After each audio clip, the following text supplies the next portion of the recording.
Maïlik. Bonjour.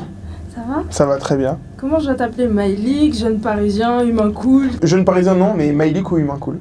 Comme tu veux. Okay. Ça devient d'où ça? Humain cool. C'est quelqu'un un jour qui m'a dit t'es un humain cool. Et du coup j'ai gardé ça. Et déjà, c'est positif pour moi parce que ça veut dire que je distribue des bonnes ondes et du coup c'est ce que je veux faire à travers ma musique de toute façon. Et de deux, en plus ça parle à tout le monde. Je veux dire, on est tous des humains et on essaie tous d'être cool à notre manière. Donc finalement on est tous un peu des humains cool. Et qu'est-ce que c'est être cool en fait? Être cool c'est penser aux autres, être ouvert d'esprit, avoir beaucoup de respect, quel que soit le parcours des gens ou même leur personnalité. Voilà, c'est ça, c'est se dire qu'on est dans un monde rempli de personnages et de personnes différentes, de mentalités différentes, et que finalement c'est ça qui fait la richesse du monde. Qu'est-ce que tu préfères comme thème? Amour, quotidien ou militant?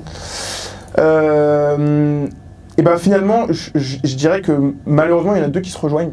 Je pense que quotidien et militant, ils sont ensemble et j'irai plus vers ces deux choix-là parce que ce que tu vis dans ton quotidien, de toute façon que tu le veuilles ou non dans ta musique, ça se ressent. Donc tu milites un peu par rapport à ce que toi tu vis. Donc moi je dirais que quotidien et militant ça va ensemble. Amour c'est quelque chose que tout le monde vit à sa manière. On a tous un peu des idées générales, mais quotidien et militant c'est plus quelque chose qui est centré sur chacun de nous. Et moi j'essaie toujours de me dire, je vais raconter mon quotidien pour militer quelque chose, mais qui sert la communauté. C'est-à-dire que si par exemple je vais ressentir une rage ou une passion pour quelque chose, si elle m'est trop personnelle, je vais pas la diffuser parce qu'elle me servira à moi. Sur le moment, peut-être que demain j'aurais plus envie de chanter cette chanson parce qu'elle me parlera plus, mais j'essaie d'utiliser mon quotidien et militer des choses générales, comme la paix, le respect, tu vois, genre la pauvreté. Voilà, des choses qui touchent tout le monde et qui permettent à tout le monde d'évoluer dans un sens un peu plus cool.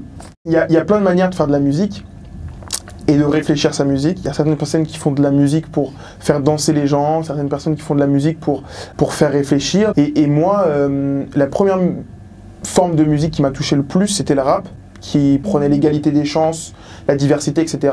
Et moi, je voulais que ma musique retranscrive ça. Comment es-tu arrivé au Looper? Je suis arrivé au Looper parce que j'ai joué dans un groupe avant, et malheureusement, on ne partage pas tous le même avis dans un groupe. Et moi, plutôt que de me dire, bah, je vais amener à des conflits et je vais pas être forcément heureux, autant pouvoir se débrouiller tout seul et faire sa musique de A à Z. Et de là, j'ai cherché beaucoup de moyens. Et un jour, je suis tombé sur une vidéo d'Ed Sheeran. Je me suis pas posé la question plus longtemps. Je me suis dit, il faut que tu achètes ça, il faut que tu trouves ça et que tu t'apprennes à faire ça. Avec la guitare, c'est bien, mais au bout d'un moment, tu te sens limité. Voilà, je me sentais limité, j'avais besoin du rythme. Et en plus, le Looper, ce qui est génial, c'est qu'on peut construire sa boucle. Vraiment, on peut jouer sur plusieurs atmosphères, plusieurs ambiances. Et au final, construire un groupe à soi tout seul. L'homme orchestre, c'est ouais, ça? C'est ça, exactement. Je vois aujourd'hui que tu as donc une pédale. Et je vois qu'il y a plein d'autres modèles. Est-ce que tu vas te tourner vers quelque chose d'un peu plus sophistiqué? Je suis admiratif des gens qui arrivent à faire des choses complexes. Quand il y a des démonstrations artistiques, c'est vrai que c'est hyper intéressant et moi je suis admiratif, mais je trouve que s'il y a trop de complexité artistique, le message n'est pas forcément bien diffusé. Mais c'est vrai que je réfléchis beaucoup à rajouter un petit pad ou deux pour avoir des sonorités de batterie beaucoup plus poussées qu'un simple battement sur ma guitare et des mélodies, des rythmes que je crée avec ma guitare. Donc c'est vrai que j'essaie d'évoluer, mais je ne sais pas encore si je l'intégrerai. Voilà. Ouais. Okay. Merci à toi. Mais de rien, merci beaucoup à toi. Merci.